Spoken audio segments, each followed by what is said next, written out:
This is Space Engine. I've used this program before in a lot of my videos, and it is an immensely helpful, incredibly fun program.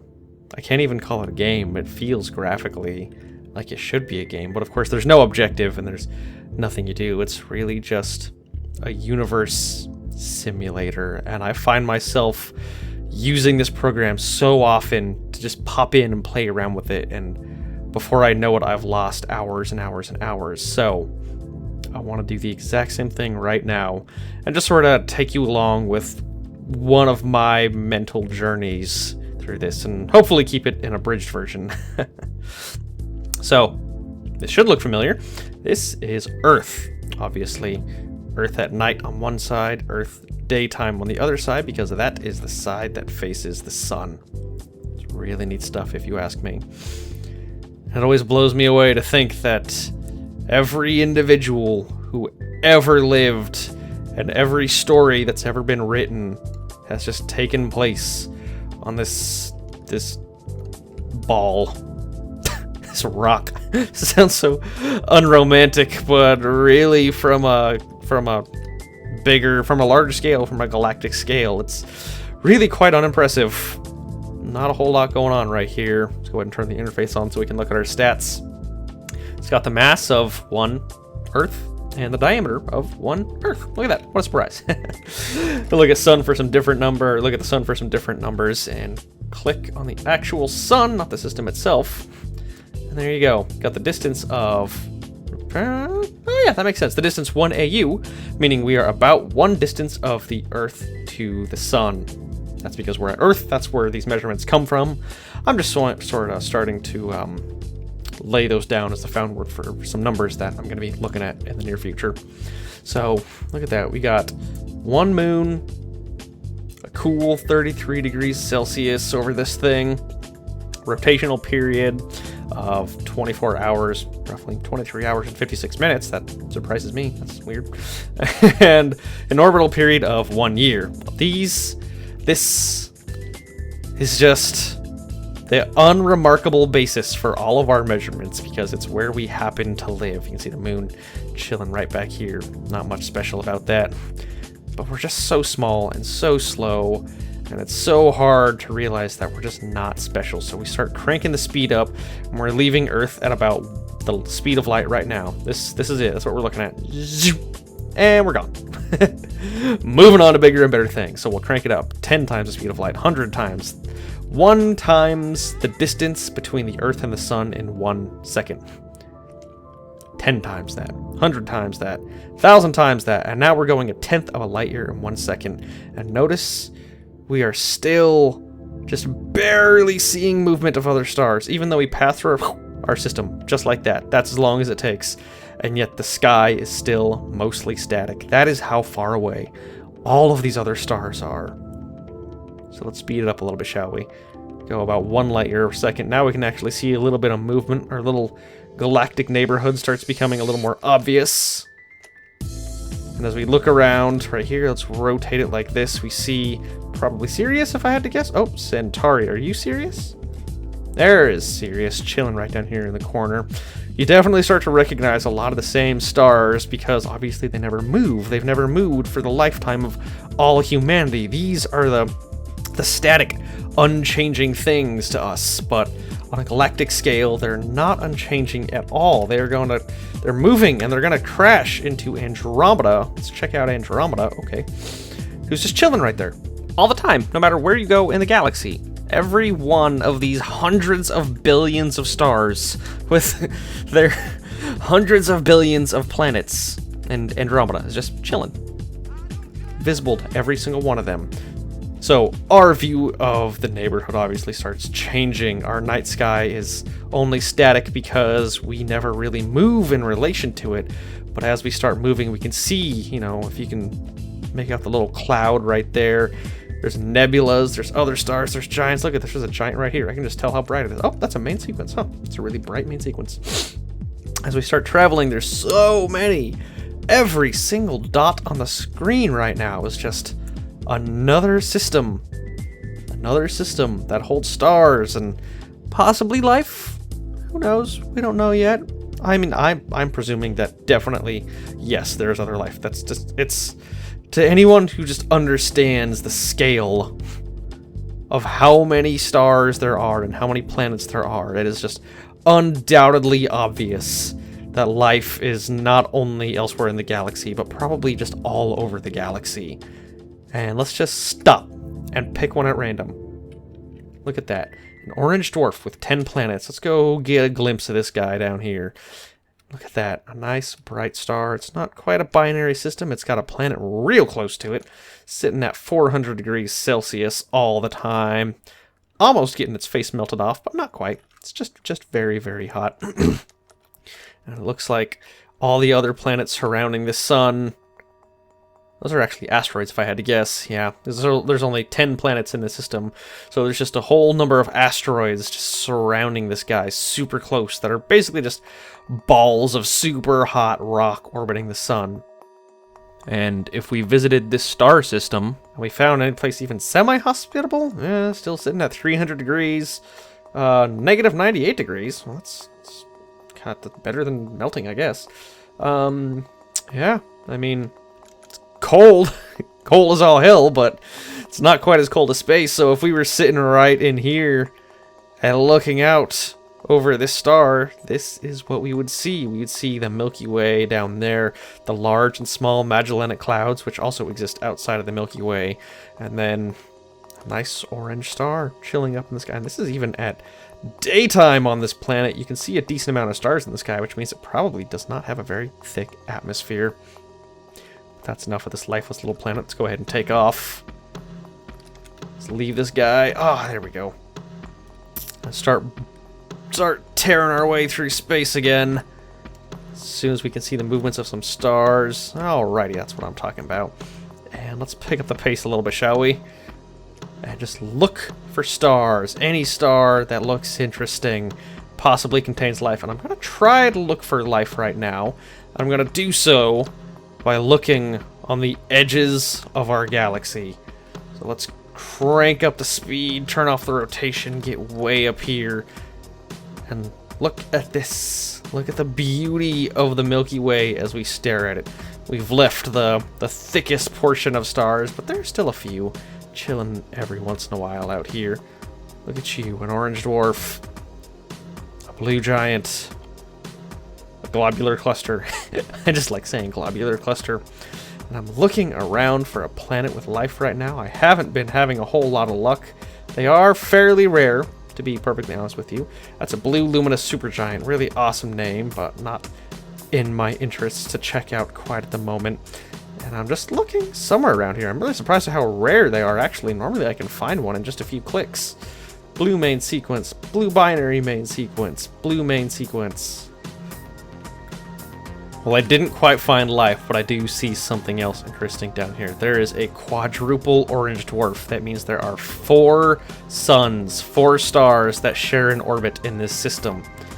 And it looks like there's 2 bright lights. Each of these bright lights is probably 2 suns. So let's zoom in a little closer here. Let's check out this system. Zoom in right at the center here. Oh, we got to get closer than that space engine. Let's just get right up on cozy. There we go. 2 stars orbiting each other at the center of this system. Let's speed up time a little bit and see that that's what they look like. You can see a string of asteroids rotating around behind the stars. A few moons on what I presume is a gas giant. Let's check it out if we can. It's a warm asteroid. I might have to slow down time for this.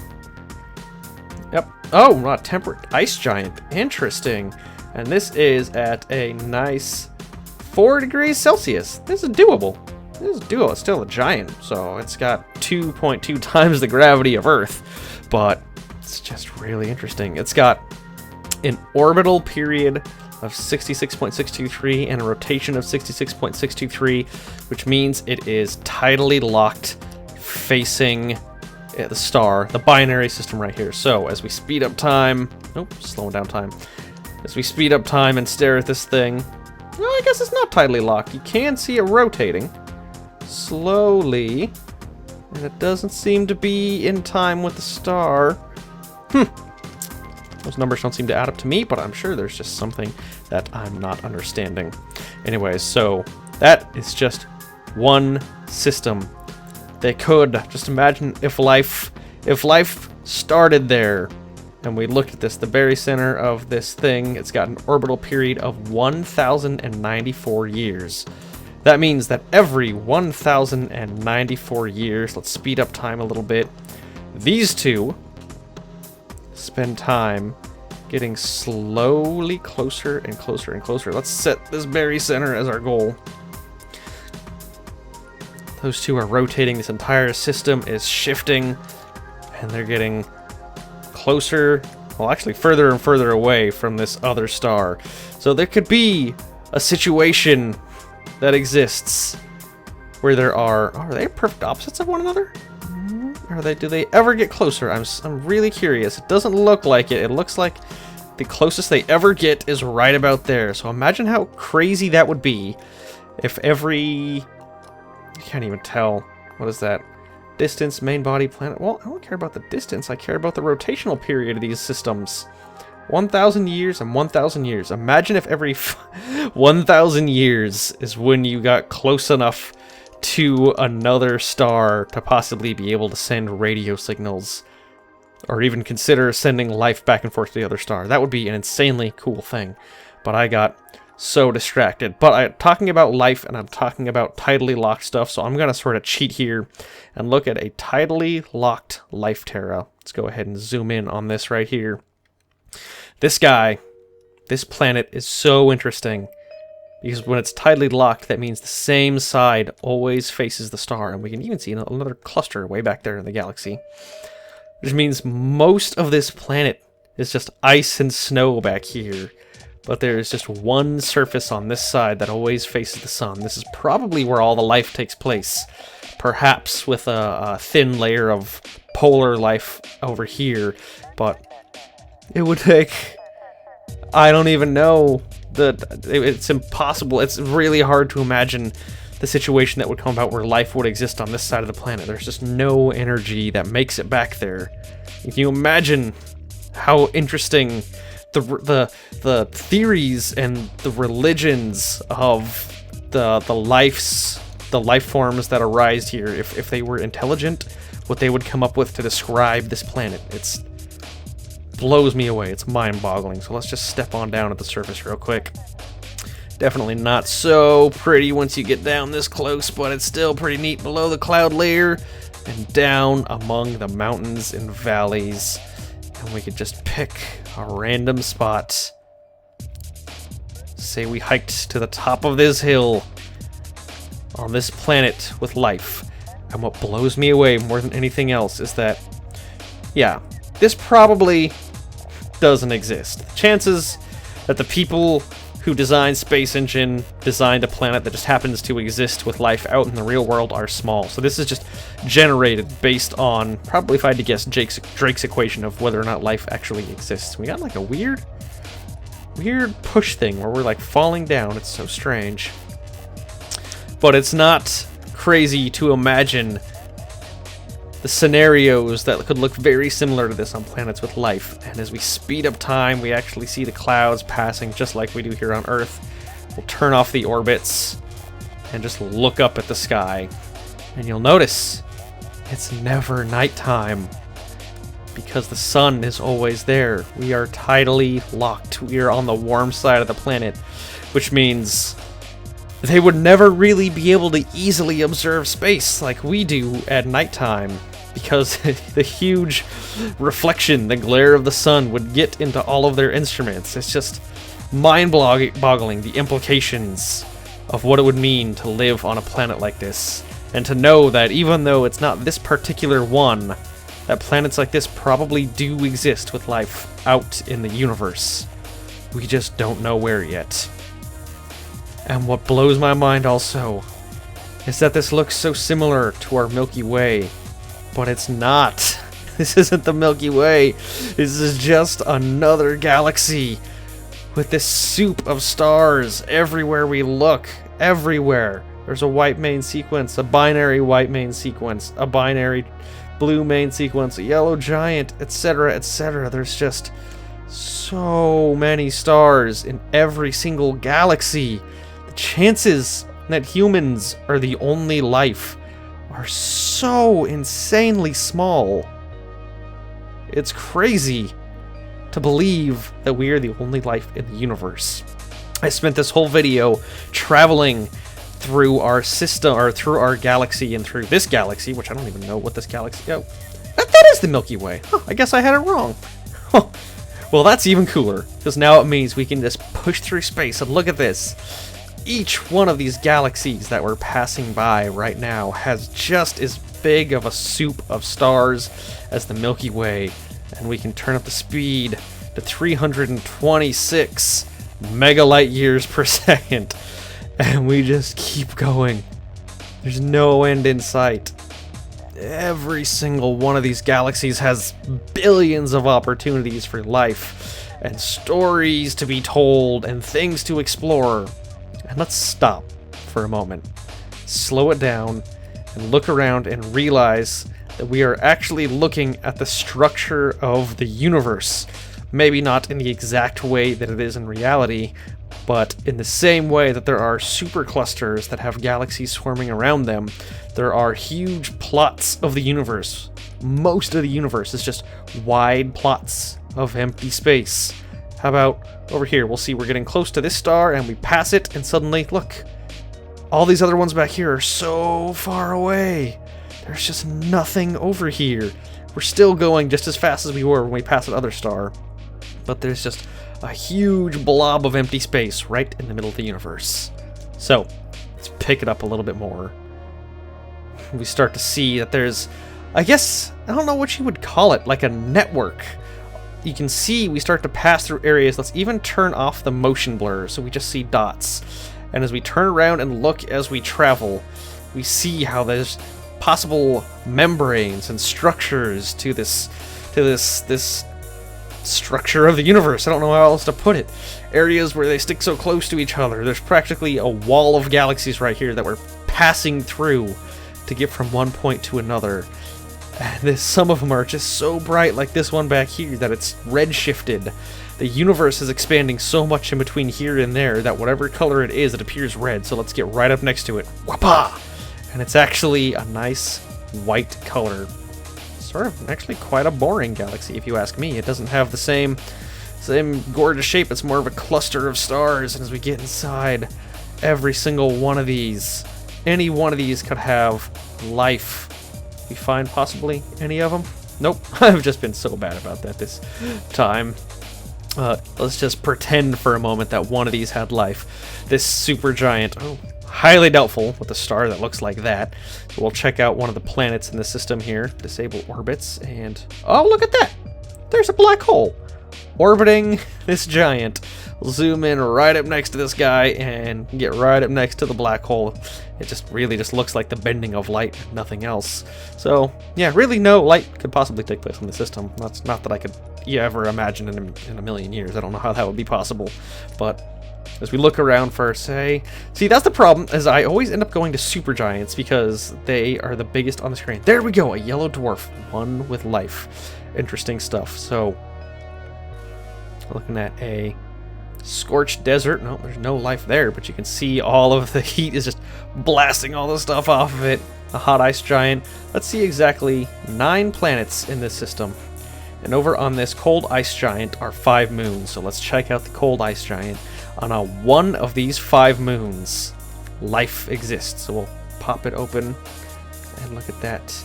A temperate desert with life that is organic, multicellular, terrestrial. So that could possibly mean intelligent life just sitting on this random planet, on this random moon, on a random planet, orbiting a random star in a random galaxy. And they would have their own stories to tell and their own evolutionary process, their own ways of life, and their reasons for their beliefs. And to think that there's people out there that think that we're the only life in the universe on our one little rock, just like this rock, or any of the billions of others connected to these billions of other stars.